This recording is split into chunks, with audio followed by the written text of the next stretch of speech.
Hello everyone and welcome back to the Hardball Gets AFL show, brought to you by Mazda and its brilliant BT50, You Do Ute. Today we kick around 6 points ahead of a pivotal round 9. There's plenty to discuss, so let's get into it.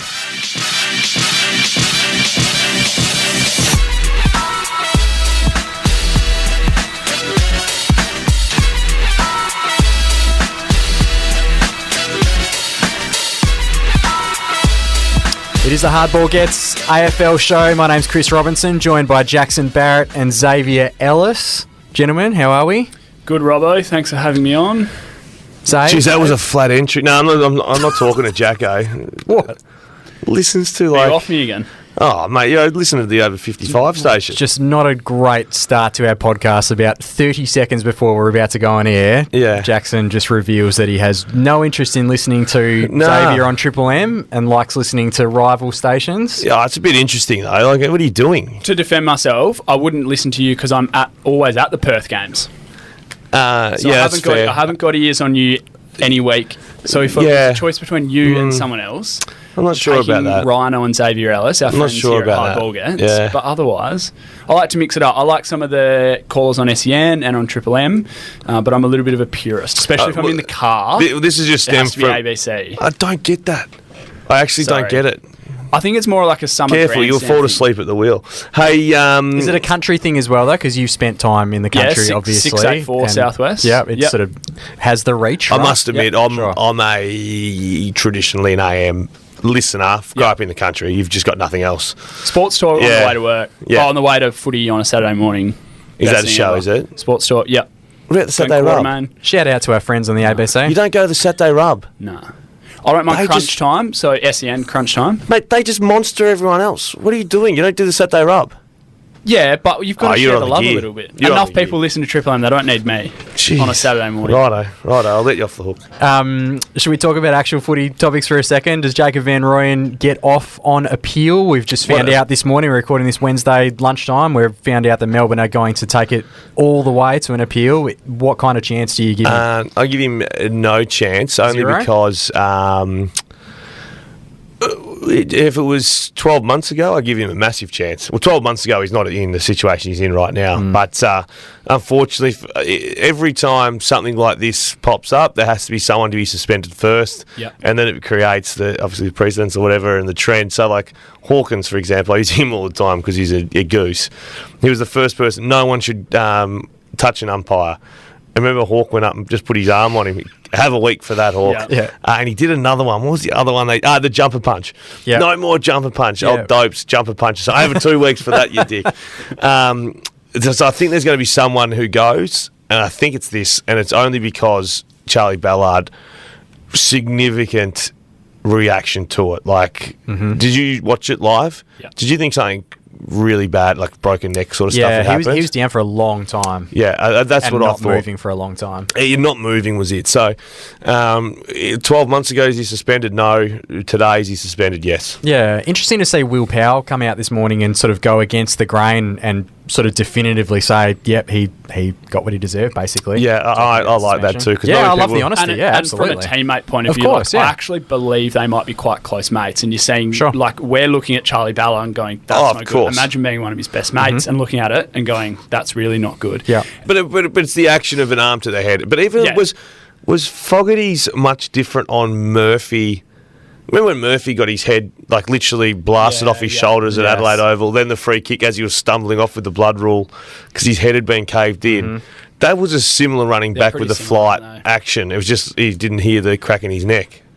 Yeah. I think the question, I don't know when Simon Goodwin speaks this week, but the thing I was thinking watching the footy shows over the last couple of nights is I'd love to put the question to Simon Goodwin, is that something you'd want to coach out of your young forward? Because I'm not sure it is something. No, who was speaking earlier about the instruction? Who was so it was Jack Riewoldt on 360 last night, and he goes, he's a teenage forward. You drilled into compete. He's competed for the footy. And then the other thing he spoke about was he wasn't looking at the footy the whole time. He had eyes on in this case, the defender, but it's quite often the same for defenders coming back with the flight because that helps you judge where the footy is. Of course. So, I mean, do you really need to be looking at the footy the whole time? No, you don't. And to be a good defender, you don't. Like, no good defender play, and I know he's a forward in this case, but role reversed, prime spot was... Mate, you're standing off your opponent for a reason, and you don't need to look where the ball is. You keep your eye on your opponent because guess where the forward's doing?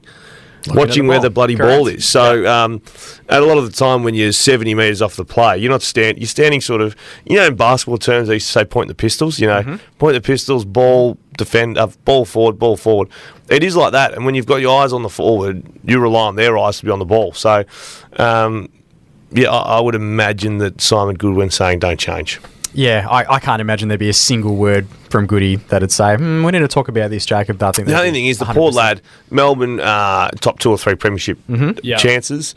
The only spot they have trouble with, though, is that forward line. Yeah. And if you're Van Rooyen, you don't want to give somebody else a look at it for 2 weeks saying, hey, come and kick some goals. In and out of the side, Brown in and out of the side, but kicking goals in the twos. And Ben Brown, as he hasn't hit the high notes at Melbourne, but there's every chance he comes in and kicks 5 out his arse, and you go, you can't drop bloke after he's kicked 5. And unfortunately for Van Rooyen, they are in a window. So there's no opportunity for him to come back in, and I think he comes back in only because I don't think the other forwards will do anything exceptional. So I think he'll come straight back in. But it's funny, if they do kick goals, that's an opportunity that's going to go missing. And if this was to have happened later in the season, you probably go, well, Brown's already a premiership player, so if Van Rooyen has 2 weeks off in round 18 and 19, disastrous. Disastrous. Yeah, totally. Should we get into the first of our 6 points? Let's do it. I'm going to start, and this is off the chat with Jack Rewalt and Tom Hawkins playing each other this weekend. Incredible similarities between their careers. 335 games to 333. Drafted the same year, all Australians, Colemans, and they were doing it back and forth who was better, which I thought was pretty uncomfortable, to be honest, watching it. But I just thought, gee, we should cherish these 300 gamers more and more because, there's not a stack of them who have done 300 games. Looking at it right now, there is exactly 100 people played 300 games over the history of the game. Does that make Goldstein 100? Yes, it would be. He's in there, yeah. Yep. So what I want to do quickly is... he's played 302 now, so yeah. The next 10 on the horizon of 300. Okay. Will they get there? Okay. So there's some pretty obvious ones because they're pretty close to the landmark. Still sided bottom, 297. He's racing towards 300. He's playing a really good season. He's hit 5th gear, hasn't he? And he's not the All-Australian winger because his mate on the other side probably is in Josh Dacos. Yeah. But if Josh Dacos wasn't there as a typical wingman, because I like picking wingmen on the wings in those sides, not the 5th midfielder that didn't get a go, we'll put him on the wing. He's been outstanding. So still side bottom, we say yes? Yes. Tick. Trent Cotchin, 294. Yes. Yep, but they're probably carrying him to there. A little bit, yeah. Yep. Now this is where it gets a bit interesting. Callan Ward, 277. So 23 more games there. He's done some really good things up forward this year. He's playing well, but do it's Giants... It's more a durability concern, right? And it's more where the club's at. Where the club's at. Yeah. He gets there, 23 games. So he's going to need next season. No? He doesn't play every game next season, which means that he needs... Well, he doesn't have to.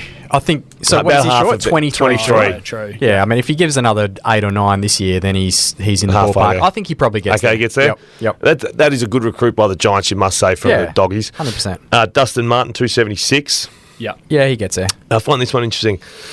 Daniel Rich, 273. We've seen injuries now with Daniel Rich. Soft tissues, in and out a little bit lately. 273. It was a calf this weekend, in the Dockers game, which is always worrying. But they're in the window, and he's still got one of the best legs in the comp, and he's still pretty important to what they do. So as long as they're in the window, which they will be, I think hasn't turned 33 yet as well. Just about to turn 33. So we're yesing that. Yeah, I think he gets there. I'm asterixing that. Okay. I'm just watch this space. Luke Parker, 268. Yeah, he's younger than you think too, Luke Parker. Yeah, he's fine. Luke Bruce, 267. Oh. Can I say probably not at Hawthorn? Yeah, absolutely. Probably not at Hawthorn. Probably with not their at track Hawthorn. record over the past 10 years of guys finishing their career there, but Right. maybe somewhere else. Now it gets a little... Well, like the next bloke we talk about, Isaac Smith, 266. He's not slowing down. Yeah, I think he probably does. Yep. The next He's 34 though. three are going to be I interesting. reckon that one would be tight, actually. Okay. Yeah, Yes I or reckon no? that one would be tight. Can he stay that healthy? We're think relying he on can. guys to stay super I think healthy Isaac's when they're never- 35 and potentially 36. Isaac's never had an injury. He hasn't, but And Geelong look after you. Yeah, if anyone's going to support Instead that, of putting it's their Geelong. kids in bubble wrap like 17 other clubs, Geelong put the old dogs in bubble wrap, which I love. Like they just ease them through. yeah, but that means, yeah. I mean, he has to play, so he's 266, so you'd think he has to play another, what, like 2 seasons. 14 after this year, and then does he get there next? Does he play 20 next year? Does he automatically not miss They'll 4 or 5? probably I reckon play that might be finals tight. in both of those years. Yeah, I think that would be really tight. I'm going to say yes. Yeah, I'll I'm say leaning no, towards yes. just. Okay, now unfortunately. He's been a these are great some player. sticky ones. Jack Zeeble, 266. No, so no he was, for me. He racked it up on the weekend, as fantasy owners and non-owners like myself would know. But Yes. I reckon Clarko looks at that and goes, and we had this debate with him and Hall last year, like, what does that actually get us? All Nothing. those kick-ins, all Nothing. those chip mark around the back, it gets him like jack shit. Yeah. And again, durability, good pun there. So, and mate, we don't say the has S word been, on this program. durability also a concern. Probably no for me. Yeah, I'm a no for Zeeble. Jack Darling. That was a long space between first name and Well, second name. from him. it's been a big week for Jack. I mean, It we has had been, someone yep. in the media say, Yep, let's it play has one been. short. It has been. Weird take. 265. He's very young compared to the rest of that Yeah, list because he's but been slowing. super durable. But does age matter? But he's 30. Yeah, but does it matter if you can't get a kick? You can't get a kick. I think even if it's not at West So Coast, it's 35 more games. I think he finds a place somewhere. I think he gets to 300. Okay. Yeah. I'd be moving towards the yes, but not at West Coast. The stat that came out of this week is and we spoke about it last year, is that he's not kicking goals in the first half. Like, he's kicked 1 goal in a first half this year. Like, that screams, like, when a game's on the line. And yeah, the service is, like, terrible, but I don't know. Okay. There was a similar stat going around last year, and that worries me. So You don't think he gets there? No, I think elsewhere. Yeah. Yeah, I think elsewhere is the most likely. Now, the last two we're going to do is Mitch Duncan, 263, 37 games. So has to play. It's probably going to be all of this year, next year, and then the year after because he can't get through uninjured, Mitch. Yeah, I'd say probably not. I'd say probably not too, unfortunately. I can see it finishing... Yeah, you still got to do a lot right to get to 300. absolutely. And last but lot not right. least, another West Coast player, Andrew Gaff, 260, 40 more games. He's been very durable across the journey. Again, probably yeah, but maybe somewhere else. I'm going to go no.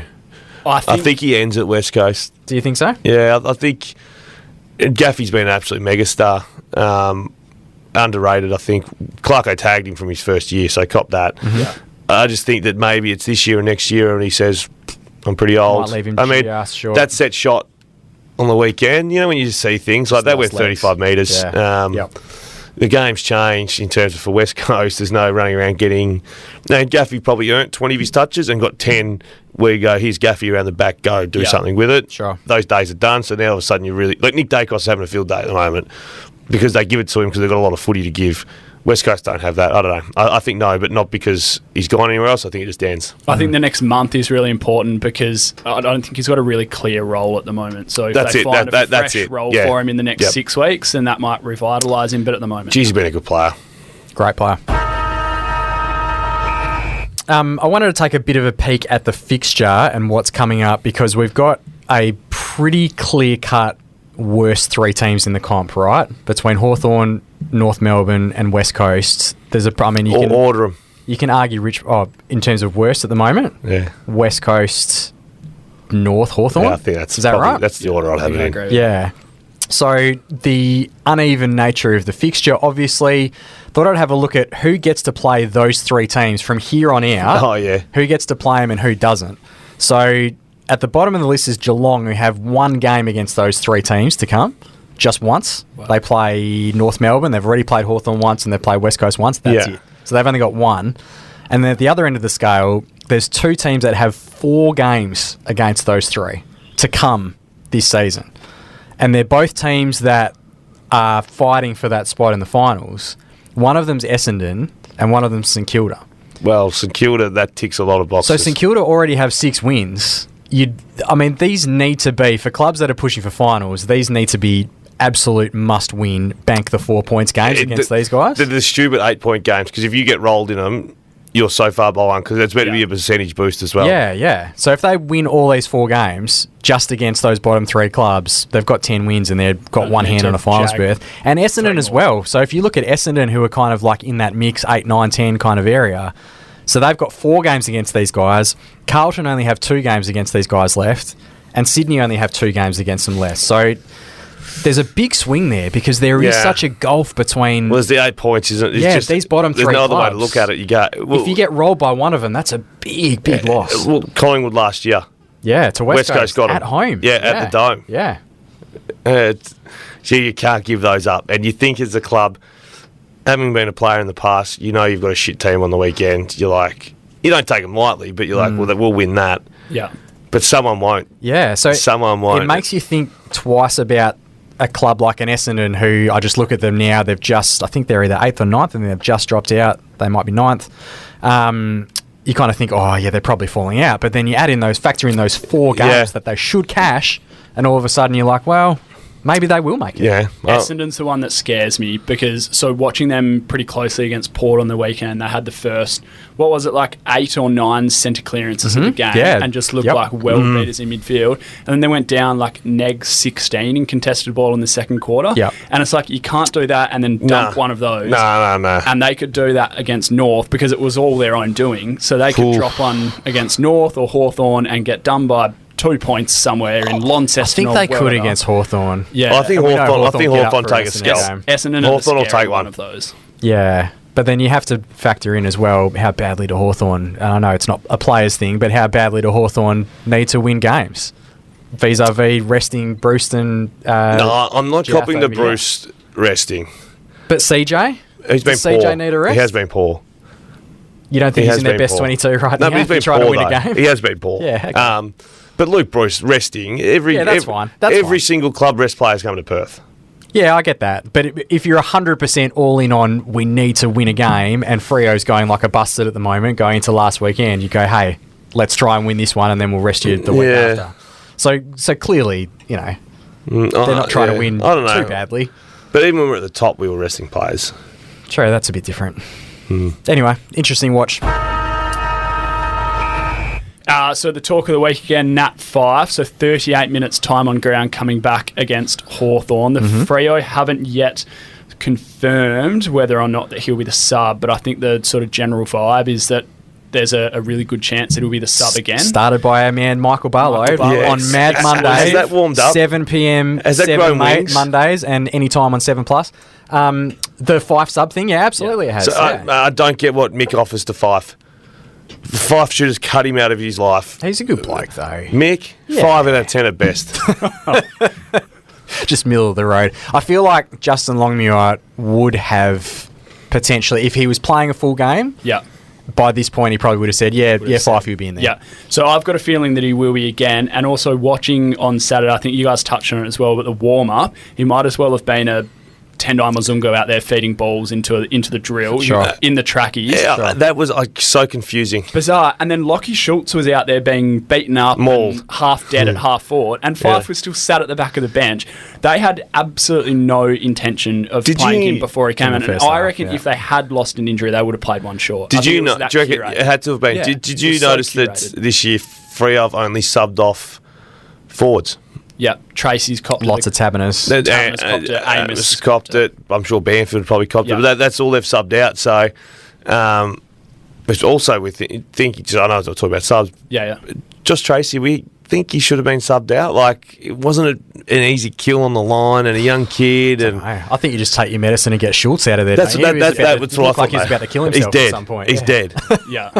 I think that just rattled me a little bit. And then also Fyfe came out and did run-throughs after the game. For ages. He was out there for ages. So obviously plantar fascia is one where you're managing Ks and loads, but like why are those Ks being done after the game when that could be done to warm up? Like it just baffles me. I think I'm happy with the after stuff because it once you're going on it, it's okay. It's how you roll out of bed and you're walking around like a dog that's been hit by a car.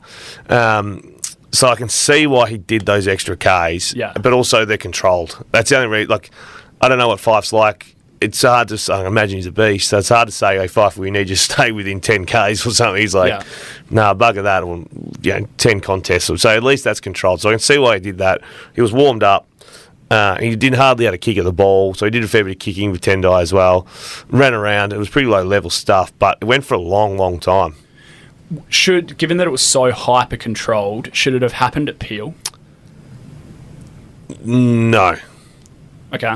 I mean, I don't dispute. He had an impact, 10 disposals, 2 clearances, a goal. Yeah. He back in at CBAs. Like, he was really good, but if you wanted to, like, control it to the absolute minute and the meter, I think Appeal? It's obviously a calculated risk. The thing I don't mind, though, is I don't think it's the end of the world if you're one short on the bench for a period of time. For 20 minutes or something. Exactly. So given that you're getting that back at the back end. That's right, yeah. So if an injury happened, they've probably taken a risk and just gone, let's hope we're injury-free in the first quarter. If something happens 10 minutes in the second quarter and we're one short for 15, 20 minutes and we need a sub-minute at half-time, then we can live with that. I'll tell you what, too, it could be. He's out warming up in the first warm-up.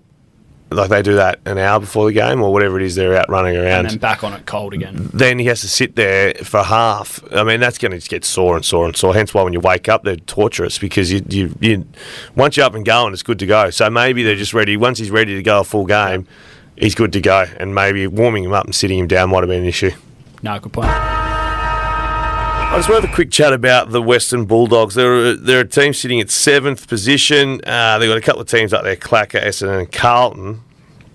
Adelaide Swan. So I think they're in that mix of teams that are coming.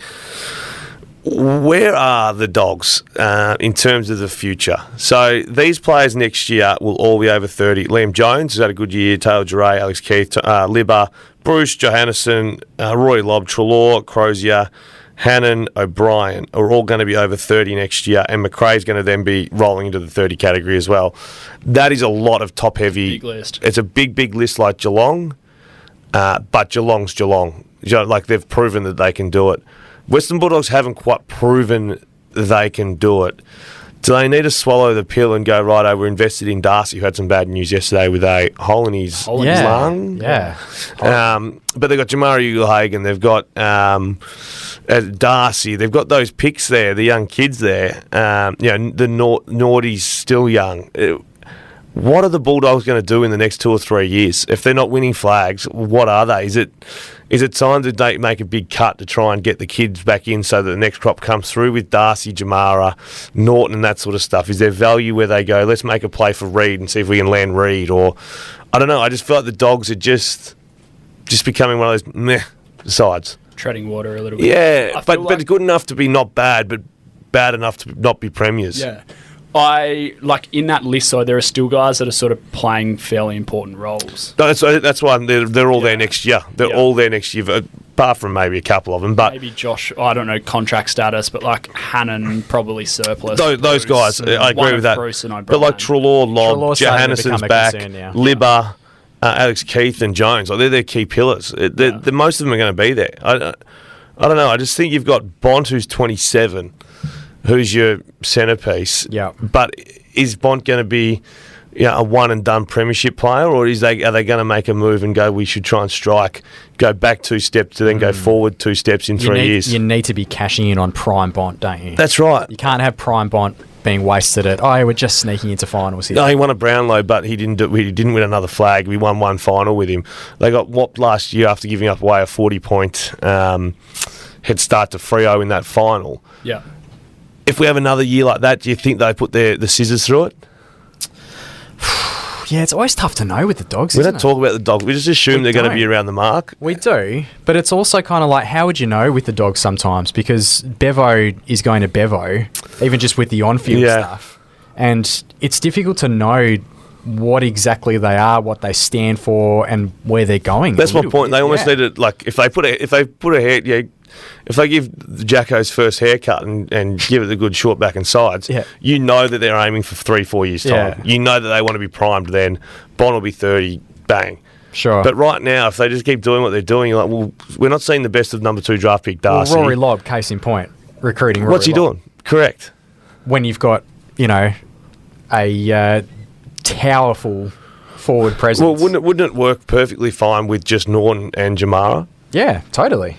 And Darcy when fit. And Darcy, if you need him forward or back, well, what are they topping up with Lob for? And I know, Liam Jones came in, he's been playing really well. Yeah, he's been good. And is a bit of a free hit as well. Yeah, free hit, but then he's also taking up Darcy's spot in the back line. You've got Lob and Jones who are both filling in the number 2 draft pick's position. He's number 2 draft pick. The Lob one was always a bit baffling. Yeah. Oh, mate, crazy. Yeah. Wanted to take a quick look at the Freo Sydney game. Jackie touched on it with the Fyfe stuff. But in terms of the ruck battle, everyone's talking about Freo's rucks at the moment. Luke Jackson coming off his best game for Freo. And then the forgotten man of last year's grand final team, rucking, might well be back this week in Tom Hickey for his first game of the season, which is going to be a big impact, hopefully, for Sydney, given they've been so short. He got absolutely whopped early in that grand final. He did. Remember Hawkins was just grabbing it out of the ruck and kicking goals.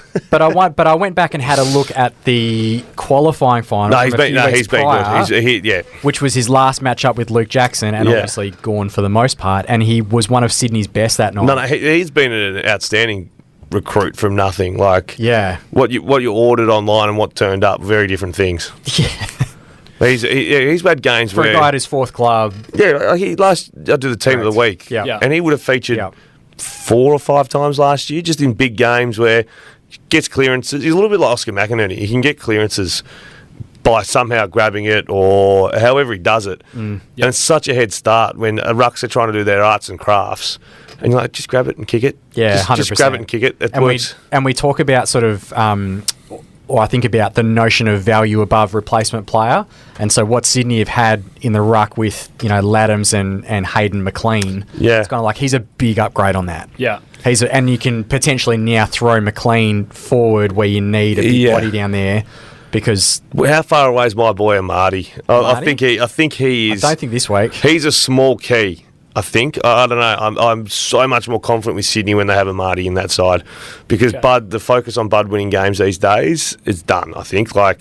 You might get the little golden nuggets from Franco every now and then. You go, how good's that? Amazing. But you're not running out there like you used to and go, worst case scenario, we get 3 or 4 out of Franklin, then we've got to find another 7 and we're in the game. The Geelong loss last weekend, they were 2 buddy dependent. Not so much against Collingwood, I didn't think, but the week before they were. Well, I think Moore had Bud under his... Bud's now not that athletic beast where even Darcy Moore turns up next to him and you go, good luck. He's not that anymore, and that's where at least there's another avenue, because I know every club would go Franklin still and spend time on him. If there's just that other avenue, and I'm speaking like Amadi's a superstar, certainly not, but he was heading in the right direction before that hamstring just an important cog. But really good time. So Hickey's had 2 weeks in the VFL now. What's he done? He's been okay. 38 and a goal last week. Yeah. So hit out. I was going to say, been okay. 38 touches. Jesus, Robbo, what's your expectations? But in terms of facing a combo that's in really good form, I would have had grave fears if that had been Laddams and even Laddams is banged up. Ticking time bomb. He'll miss, I think, with the shoulder neck issue. So that's a really maybe the big O as well. Omitted. I'm assuming that they name him Hickey, but I'd be stunned if they didn't. But I feel so much better that he's played 2 games. Yeah. Not that it's because Hickey's not of the Max Gawn where you go. Yeah. Roll him back out. Just come back in and we'll take we'll take a C grade version of Max Gawn any day of the week. Yep. 2 games in prep. I think he's cherry ripe. So to borrow a Chris Robinson theme, I want to have a look at some fixturing. Nice. Fixture quirks. Yeah, dive in. Fixture quirks. Love a fixture quirk. Jason Horne-Francis v North. That's one of the top 5 games you circled on the calendar when the fixtures came out, right? Well, especially now when he's been booed and attacked and playing good footy. Where's it being played? Don't tell me Hobart. Western Bulldogs, who are their biggest rivals? Or certainly, who are GWS's biggest rivals? Well, probably the Western Bulldogs. Bullies, yeah. They play each other twice. On the weekend, they played each other in Canberra. In front of the Tom Green fan club. And not many others. Yeah. And in round 20, they play in Ballarat. No, and I'll tell you what, you can look at Canberra, and I've spoken about it a few times. Giants need to sack Canberra. Their record recently is atrocious down there. They have to change the back of their jumpers. Don't care. Just put some sticky... I've watched... I just watched... Just put a sticky tape over it. What's that soccer show? You guys used to play at Canberra? Nah. Ted Lasso. Yeah. Yep. And they put sticky tape over the airline. Yeah. Just do that. Sorry, Canberra. It's the state battle playing in the country with the taped up Warriors. Yeah. That's right. That'd be the second lot of location disrespect behind the Tasmania, James Sicily's Tasmania call.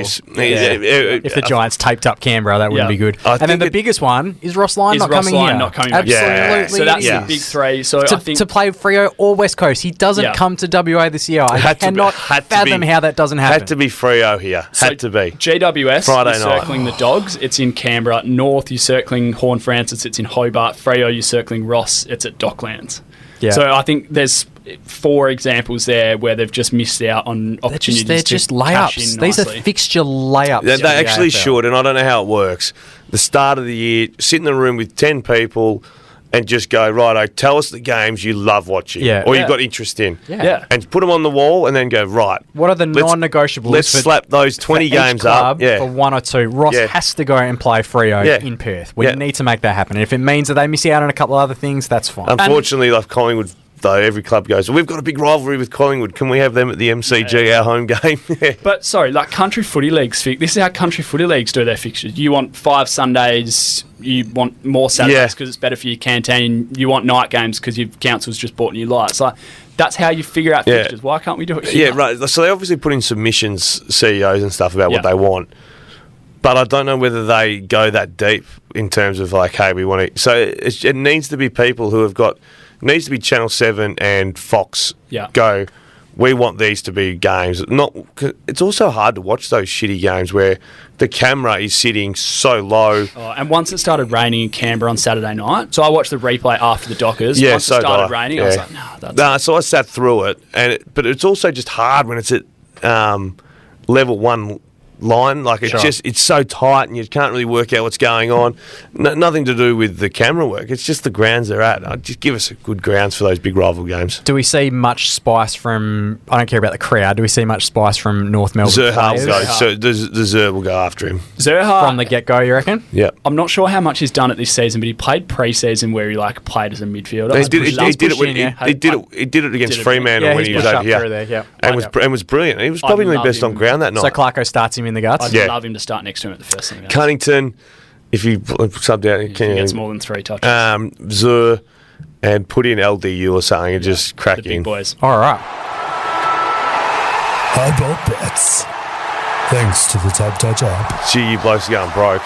Oh, my goodness. It's time for the Hardball Bets brought to you by Tab Touch. Got the touch this AFL season. Better your bet with Tab Touch. And remember, gamble responsibly. Call Gamblers Help on 1-800-858-858. You need lots of Gamblers Help if you've been following my punts so far this season. More excited to be going again. Unbelievable at the moment. Like, I mean, my betting form in syndicate betting has been really, really good for whatever reason. Can't string it together on this show. But we'll go again. And I hope that the fourth leg doesn't let me down this week. I'm looking at Friday night. Geelong and Gold Coast both win in the Friday night double. And 20 plus for Duggan and Fiorini. It's paying an even $4. Needs to get me back on the love the Fiorini 20 plus. Gamble responsibly. Get me back on the winners list. Jacko, for Rini, what have you got? Playing with some margins. So Sydney over Freo by 39 or less. Mm-hmm. Melbourne over Hawthorn by 40 or more. And hey, yeah, I always squeeze one in here for you. And Brisbane over Essendon by 39 or less. Paying $8. Nice. Well, that was the one leg that let me down. I had Freo 1-39 against your Hawthorn boys last week. And that was dinner pretty for two, wasn't evident early that was going over 40. Yeah, that was what killed me. That what was the margin again? 69. And it was Gold Coast the week before. Oh, it was Richmond, more to the point, the week before. I'm hearing excuses, boys. Yeah. I'm hearing excuses. Yeah. So, yeah. Anyway, gamble responsibly. But thanks also to our friends at Tab Touch, obviously, who have been great supporters of us. Guys, we'll let you get out of here. Xavier, thank you. Jacko, thanks very much for your time. Thanks to our listeners, and thanks also to our friends at Mazda and the brilliant BT50. You do ute. Enjoy your weekend of footy. Chat to you next week.